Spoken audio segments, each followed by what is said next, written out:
I have no neutral thoughts.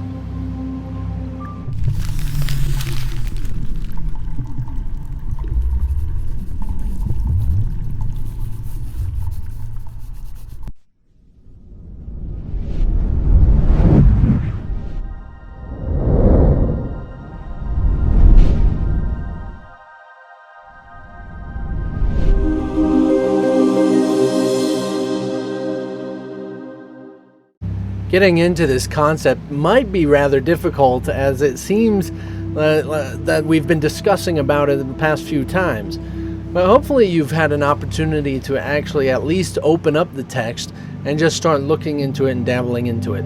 Yes, this is a big concept to say that there are no real idle thoughts, that what gives rise to a whole world surely cannot be called idle. And as far as thinking of that in the sense of, yes, maybe idols that you worship, but not so much idle as in still and meaning nothing. And so in this way, you have no neutral thoughts. You have no thoughts that don't do anything. That in fact, all of your thoughts are developing the world around you all the time as you're thinking of them. So it's pretty fascinating, especially when you get more into this.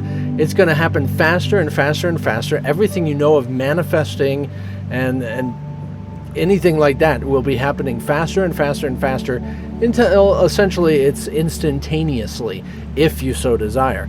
But some of us still, even as we get to that point, usually terrified of it, want to stop it from happening. There's an interesting thing about what the spiritual universe is like, and the fact that we are actually in this world because we want to put a longer time or gestation period on our manifesting. The spiritual universe has no gestation period, no time from when you think of it to when it's happening. It's kind of like in a sleeping dream.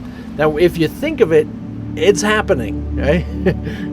Right at that moment, you think of, I don't have pants on, and you literally don't have pants on. So it's pretty fascinating because this can be terrifying for those who think that they have crazy, wild thoughts. Now, you'll find that you have crazy, wild thoughts. You likely have drama in your life that is similar to these crazy thoughts. And you like the fact that you have this safety mechanism that I refer to as a longer gestation period of when I think it, and if I think it again and again and again, yes, it happens. But at least if I think it, then it doesn't happen instantaneously. Like, I wish my mom was dead when I'm angry.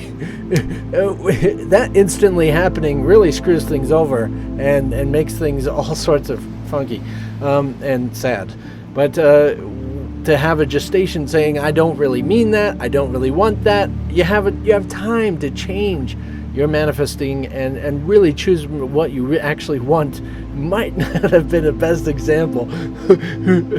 I don't always have a gestation filter going on between my mind and what's coming out of my mouth. But in that sense, we want to recognize, yes, you have a big part of what you can say is creation of your world. You have a huge part of it. You're more important than you like to think you are. You're more important. You're closer to the center of the universe than you like to imagine. And sometimes I wish this course kind of slowly got into this stuff a little bit slower. But you can imagine what the next, say, additional parts of this course have in store for us if just in the beginning it's already getting this extreme, right? It's pretty fascinating.